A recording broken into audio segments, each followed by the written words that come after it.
ومن يعمل من الصالحات من ذكر أو أنثى وهو مؤمن فأولئك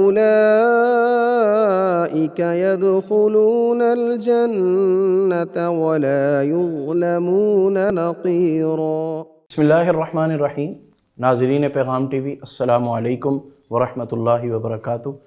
آپ کا میزبان حافظ زین العابدین علوی اپنی منفرد سیریز نیکی کی راہیں کے ساتھ حاضر خدمت ہے۔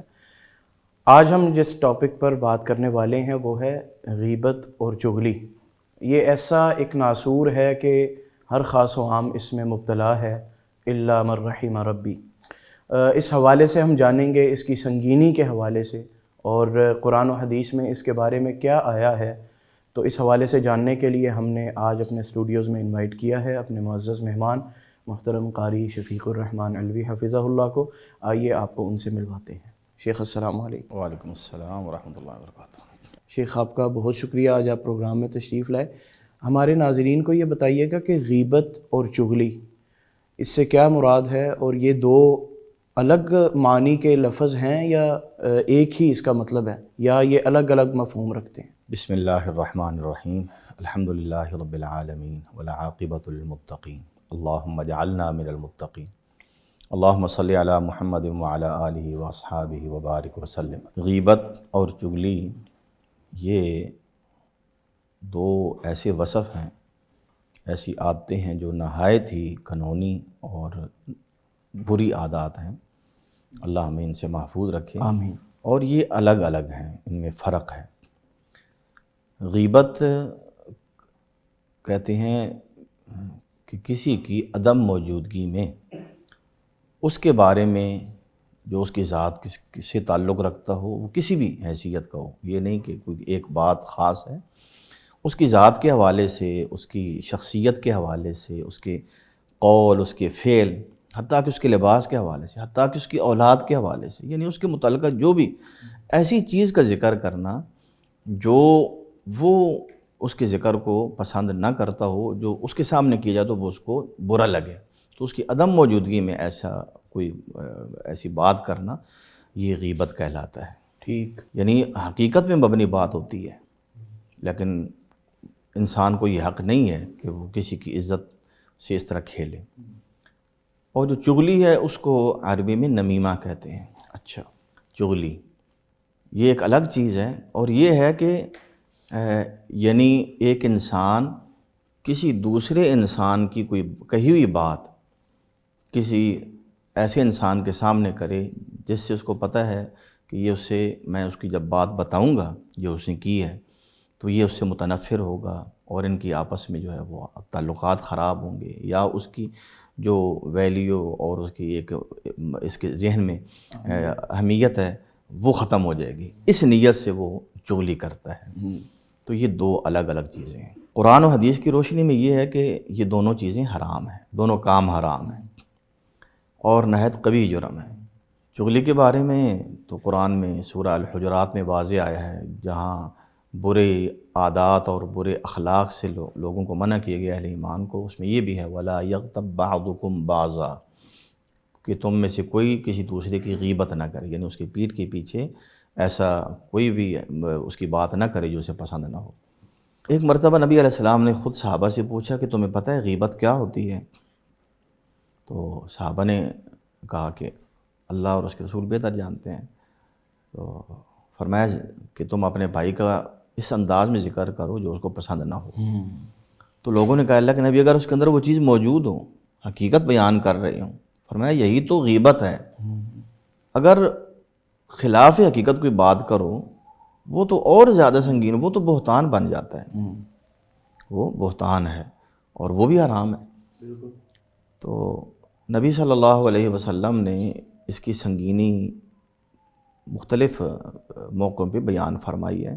جب بھی آپ نے کسی صحابی کے حوالے سے سنا کسی کی زبان سے کوئی، تو فوراً جو ہے نا اس کی سنگینی بتائی۔ قرآن مجید میں اس سے منع کرنے کے دوران یہاں تک آ گئے ایحب احدکم ان یاکل لحم اخیہ میتا، کیا تم میں سے کوئی انسان یہ پسند کرے گا کہ وہ اپنے بھائی کا گوشت کھائے؟ اور میتن ہو بھی وہ مردار، فکرہتموہ یقیناً تم اس کو ناپسند کرو گے۔ فرمایا اسی طرح غیبت سے کراہت کرو۔ اللہ اکبر۔ یہ اتنا یعنی قبیح اور اتنا یعنی برے اثرات کی حامل یہ چیز ہے کہ حضرت عبداللہ بن مسعود غالباً بیان کرتے ہیں کہ ایک مرتبہ اللہ کے نبی کے ساتھ ہم چل رہے تھے تو ہمیں نا ایک بہت ہی ناگوار بو محسوس ہوئی، یعنی ایسی بو ہم نے کبھی زندگی میں کہیں سونگھی نہیں۔ ظاہر ہے کہ دنیا میں بڑی بڑی ایسی ناگوار چیزیں ہوتی ہیں جن سے بدبو اٹھ رہی ہیں، لیکن وہ بہت ہی یعنی ہمارے دلوں سے تنگ پڑ گئے۔ فرمایا تمہیں پتہ ہے یہ بدبو کون سی ہے؟ کہا نہیں ہمیں نہیں پتہ یہ کہاں سے آئی ہے۔ فرمایا یہ ان لوگوں کی غیبت کی یہ بدبو ہے جو لوگوں کی غیبت کرتے ہیں۔ استغفر اللہ۔ یعنی مطلب یہ ہے کہ یہ ان کا انجام بتایا گیا، یہ گویا وہ اتنے سنگین مقام میں رہنے والے ہیں جو دنیا کے اندر اس چیز کو اپنی ایک فطرت اپنی عادت بنا لیتے ہیں اور سمجھتے ہیں یہ ہمارا حق ہے۔ اور اس حوالے سے یہ ہے کہ ایک ہے کہ انسان زبان سے ہی بولے، نہیں، غیبت اگر آپ کسی کی عدم موجودگی میں اس کی کوئی نقل اتارتے ہیں تو یہ بھی غیبت میں آتا ہے۔ حضرت عائشہ صدیقہ رضی اللہ عنہا فرماتی ہیں کہ میں نے ایک مرتبہ ایک خاتون کا ہاتھ کے اشارے سے ایسے کیا تو فرمایا تم نے اس کی غیبت کی ہے، یعنی ایسے اشارہ صرف کیا، منہ سے نہیں بولی۔ فرمایا یہ بھی غیبت میں آتا ہے۔ اور فرمایا کہ یہ ایک ایسا یعنی کبھی جرم ہے کہ اگر اس کو سمندر میں اس ہلکے سے اس عمل کو سمندر میں ملا دیا جائے سارے سمندر کو ایک کڑوا کر دے، بدبودار بنا دے۔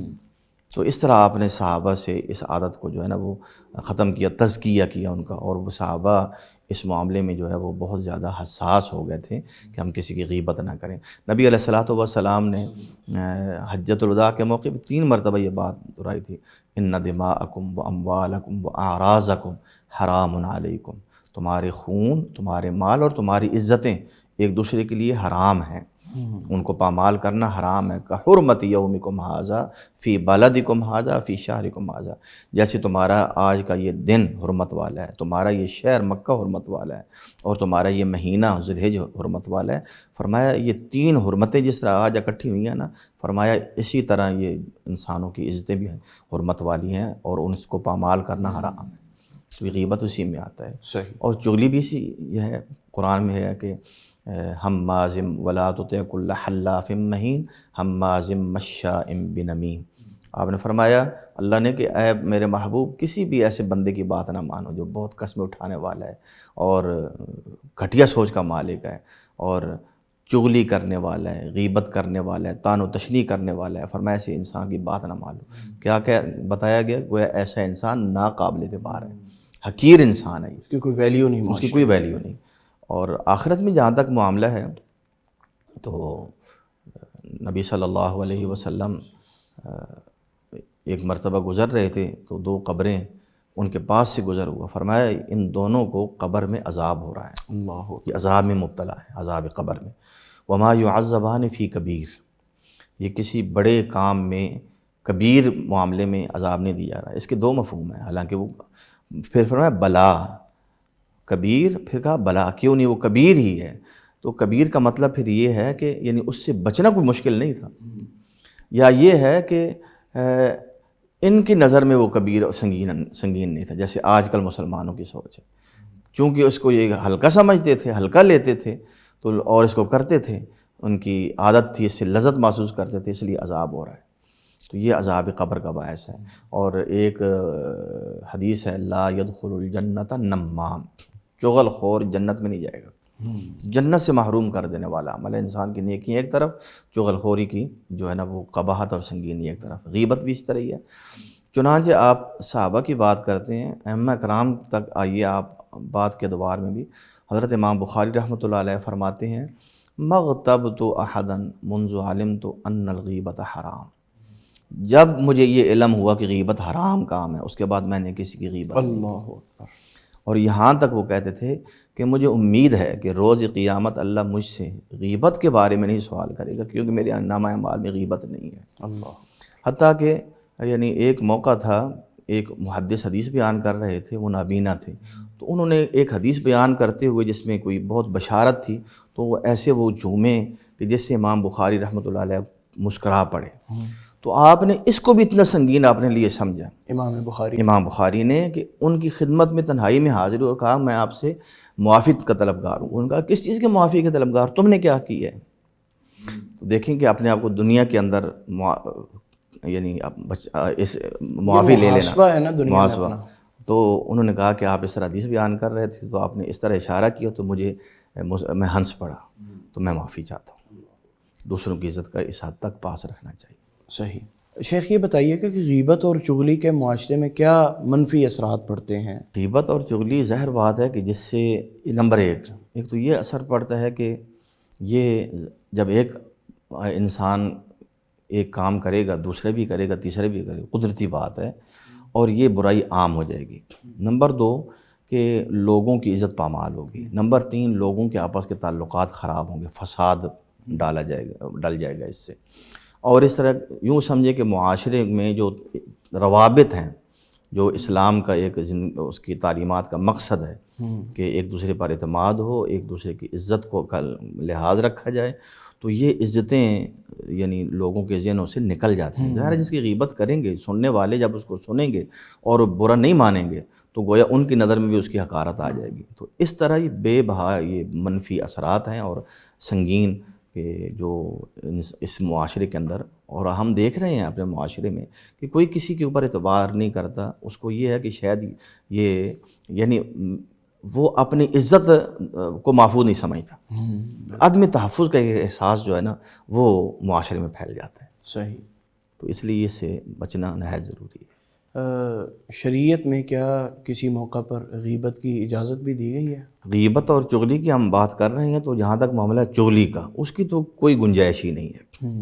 جہاں تک معاملہ ہے غیبت کا تو غیبت حرام ہے، لیکن بعض صورتیں ایسی ہوتی ہیں کہ ان میں ایک انسان کی عدم موجودگی میں بھی اس کی اس برائی کا ذکر ہوتا ہے، لیکن اس سے کوئی مقصد ہوتا ہے، اس کے ساتھ ایک مصلحت وابستہ ہوتی ہے. تو ان میں سے ایک یہ صورت ہے کہ جیسے ایک انسان ہے، اس کے اوپر کسی نے کوئی بھی ظلم کیا، اس کا مال غصب کیا، اس کے ساتھ زیادتی کی، اور وہ اس کے ظلم سے متاثر ہوا، یہ مظلوم ہے. تو ایسا انسان حاکم کے پاس یا ہر اس انسان کے پاس جو اس کو ظلم سے باز رکھنے کی قانونی یا اخلاقی طاقت رکھتا ہے، اس کے پاس جا کے اس کا ذکر ظلم کا کرتا ہے تو یہ اس کا حق ہے. لا يحب اللہ الجہر بالسوء من القول الا من ظلم. جو مظلوم ہے وہ وہاں اس کا یہ نہیں کہ جگہ جگہ ذکر کرے، اس کا فائدہ نہیں ہوگا، وہ غیبت ہی بنے گی، لیکن اس کو موقع محل دیکھ کے کہ جہاں اس کو بات کو کرنا چاہیے. ایک یہ صورت. اسی طرح اللہ آپ کا بھلا کرے، ایک یہ صورت ہے کہ معاشرے میں یہ اس کی بھی ضرورت پیش آتی ہے کہ آپ کسی بھی انسان میں کوئی اخلاقی برائی دیکھتے ہیں، کوئی ایسی چیز دیکھتے ہیں کہ آپ اس کی اصلاح چاہتے ہیں، لیکن آپ یہ سمجھتے ہیں کہ یہ میں نہیں کر سکتا، یہ فلاں انسان کر سکتا ہے، تو آپ اس سے ڈسکس کرتے ہیں اور آپ کا مقصد اصلاح ہوتا ہے تاکہ وہ اس کی اصلاح کرے، اس کو اس برائی غلطی سے جو اس کے اندر ہے اس سے وہ روکے. جیسے مثال طور پہ عام طور پہ آپ دیکھتے ہیں معاشرے میں کہ کسی بچے کو یا کسی بھی انسان کو اس کے اندر کوئی چیز دیکھتا ہے کوئی، تو سمجھتا ہے کہ میں نے اگر کیا تو یہ محسوس کرے گا. تو وہ مخلص آدمی کو دیکھتا ہے کہ جو اس کے ساتھ مخلص ہے، ماں باپ ہیں یا استاذ ہیں، تو ان سے ذکر کرتا ہے کہ میں نے ان کو اس طرح دیکھا ہے، تو آپ ذرا ان کو سمجھا دیجئے تاکہ ان کا فائدہ ہو.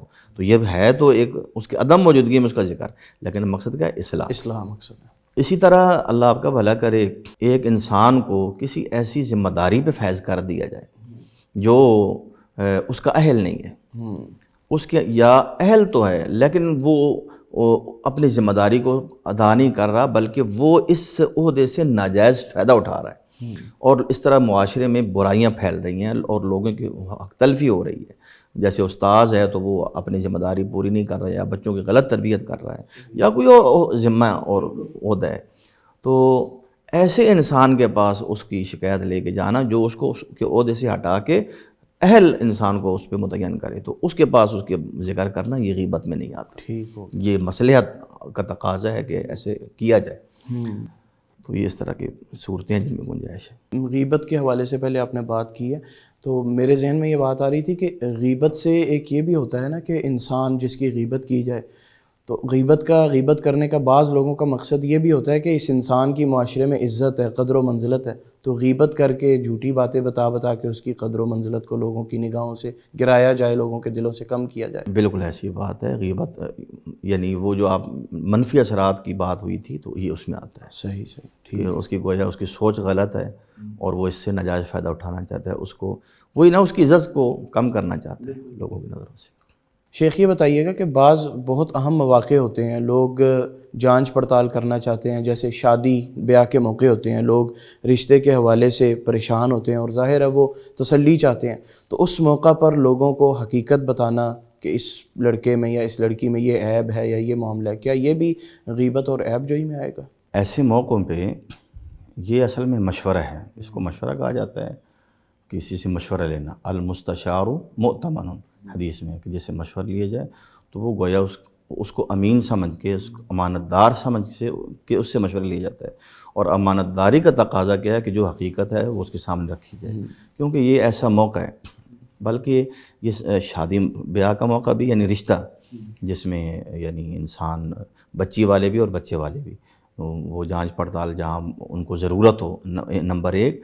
نمبر دو، مثال طور پہ کوئی کسی سے کاروبار کرنا چاہتا ہے، لین دین کرنا چاہتا ہے یا پارٹنرشپ ہے کرنا چاہتا ہے، تو وہ کسی سے پوچھتا ہے جو اس کے حالات سے واقف ہے کہ میں اس سے کرنا چاہتا ہوں، وہ اس معاملے میں کیسا ہے۔ تو یہ جتنی بھی چیزیں ہیں نا، یا مثال کے طور پہ کوئی انسان ہے، اس کو کسی اہم عہدے پہ لگانا ہے تو اس کے بارے میں مکمل تسلی، یہ جتنی بھی چیزیں ہیں تو یہ انہی امور میں آتی ہیں جو جائز ہیں۔ اور ایسے موقع پہ جو حقیقت ہے وہ اگر نہ بتائی جائے، حقیقت کو چھپایا جائے تو یہ بددیانتی میں آتا ہے۔ صحیح۔ جیسے نبی علیہ الصلوۃ والسلام سے بڑھ کر امانت دیانت میں کون ہو سکتا ہے، یا دوسروں کی عزتوں کا خیال کرنے والا۔ لیکن ایک صحابیہ تھیں حضرت فاطمہ بنت قیس، تو ان کے خاوند نے ان کو وقفے سے ایک ایک کر کے 3 طلاقیں دیں۔ جب تیسری طلاق ہو گئی اور ظاہر بات ہے کہ اب رجوع بھی نہیں تھا اور نیا نکاح بھی نہیں تھا ہو سکتا، تو آپ نے انہیں فرمایا کہ تم عدت گزارو، اور عدت کے بعد اگر کوئی نکاح کی خواہش کا کوئی اظہار کرتا ہے تو مجھ سے مشورے کے بغیر نہ خود اپنا فیصلہ کرنا۔ تو 2-3 صحابہ کے جو ہے نا وہ پیغام گئے کہ ہم آپ سے جو ہے نا نکاح کرنا چاہتے ہیں۔ تو ان میں ایک ابو جہم تھے، ایک حضرت معاویہ تھے۔ انہوں نے بتایا کہ اس طرح میرے پاس جو ہے نا وہ 2 رشتے آئے ہیں، فرمائشیں آئی ہیں۔ تو آپ نے فرمایا کہ ابو جہم جو ہیں وہ سخت گیر انسان ہیں، اور تمہاری زندگی ظاہر ہے کہ ایسے سخت گیر انسان کے ساتھ تمہارا گزارا مشکل ہوگا۔ اور جو امیر معاویہ ہیں تو آج کل وہ بہت تنگ حال ہیں، تو ظاہر ہے تم کیسے زندگی گزارو گی، میرا مشورہ یہ ہے کہ تم اسامہ بن زید سے نکاح کرو۔ اللہ اکبر۔ تو اسامہ بن زید اللہ کے نبی کے محبوب تھے، لیکن رنگ و روپ کے لحاظ سے ان کا رنگ ذرا کالا تھا، کیونکہ ان کی والدہ ام ایمن شن تھیں، لیکن بہت پائے کی صحابیہ تھیں۔ اللہ کے نبی نے فرمایا یہ میری ماں کے بعد دوسری ماں ہے جنہوں نے میری پرورش کی ہے میری والدہ کی وفات کے بعد۔ تو یہ ان کے بیٹے تھے، حضرت زید بن حارثہ کے بیٹے تھے۔ تو کہتی ہیں کہ نبی علیہ السلام نے جب مجھے یہ کہا تو میں نے نکاح کر لیا آپ کے کہنے پہ، جبکہ میں خود آمادہ نہیں تھی، لیکن جب اللہ کے نبی نے فرمایا تو میں نے آپ کے حکم کی تعمیل کی۔ فاغتبت، تو اللہ نے میرے اور اسامہ میں ایسی تعلقات بہتر بنا دیے کہ ہماری زندگی پہ دوسروں کو رشک آتا تھا، دوسری خواتین رشک کرتی تھیں کہ تم کتنی خوش قسمت ہو کہ اسامہ کے ساتھ تمہارا جو ہے نکاح ہوا ہے۔ تو ایسے موقعوں پہ اسی طرح میں سمجھتا ہوں کہ یہاں ایک اور چیز واضح کر دوں جی کہ جیسے ہمارا ایک بہت بڑا ذخیرہ ہے، یعنی دین کا منبع سنت حدیث جس کو کہا جاتا ہے، قرآن و حدیث۔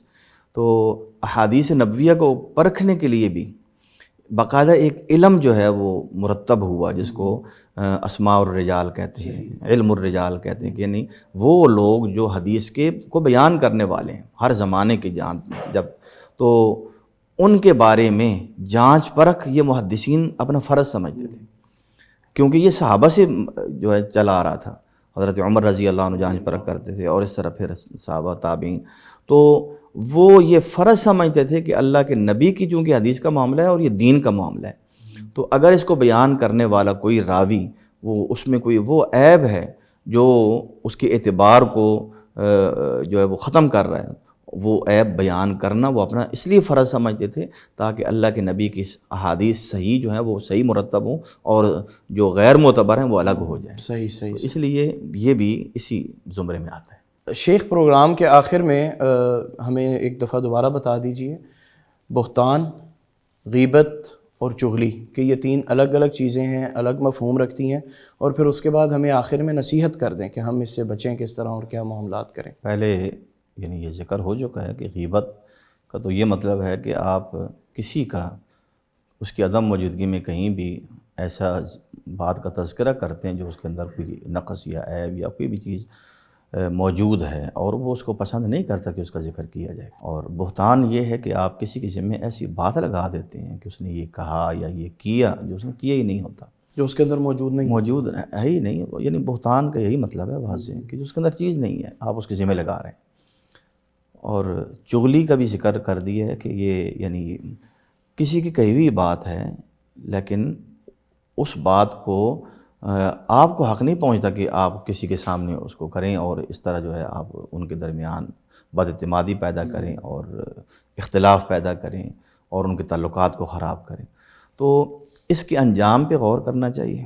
نصیحت تو یہی ہے صحیح کہ اپنے آپ کو ان برائیوں سے قباحتوں سے بچانا چاہیے، کیونکہ ایسی چیزیں وہ انسان کی نیکیوں کو بھی برباد کر دیتی ہیں. بالکل اسی طرح انسان کی نیکیوں کے اوپر یہ برائیاں غالب آ جاتی ہیں اور ایسا انسان بہرحال دنیا میں بھی اور آخرت میں بھی دنیا میں لوگوں کی نظر میں حقیر ہو جاتا ہے. غیبت کرنے والے انسان جس کے سامنے غیبت کی جا رہی ہے نا تو آپ یوں سمجھیں کہ اس کے سامنے بہرحال وہ انسان بے اعتماد ہے. اسی طرح جو غیبت کر رہا ہو کہ یہ گویا میری بھی یہ کہیں کرے گا. بالکل اسی طرح چغلی کا بھی یہی حساب ہے. اور بہتان تو بہتان ترازی کرنے والا دنیا کے اندر بھی یعنی گویا ایسے انسانوں کی کوئی قدر و منزلت نہیں رہتی اور اللہ کے ہاں بھی ان کی کوئی قدر و منزلت نہیں ہے اور وہ اللہ کے ناراضگی مول لیتے ہیں. تو اللہ تعالی ہمیں ایسی قباحتوں سے برائیوں سے اپنے فضل سے محفوظ رکھے. آمین. بہت شکریہ آپ کی قیمتی وقت کا. ناظرین، آپ نے آج کے پروگرام میں چغلی اور غیبت کے حوالے سے کچھ سنا، کچھ جانا کہ یہ کتنی مہلک بیماریاں ہیں جو انسان کی شخصیت کو بھی ڈیمیج کرتی ہیں اور اس کی نیکیوں کو بھی کھا جاتی ہیں. اللہ تعالی ہمیں ایسی برائیوں اور بیماریوں سے محفوظ فرمائے. پروگرام کا وقت ختم ہو رہا ہے. آپ سے ملاقات ہوتی ہے کل ایک نئے پروگرام کے ساتھ. اجازت دیجیے. اللہ حافظ و ناصر. ومن يعمل من الصالحات من ذكر أو أنثى وهو مؤمن فأولئك يدخلون الجنة ولا يظلمون نقيرا.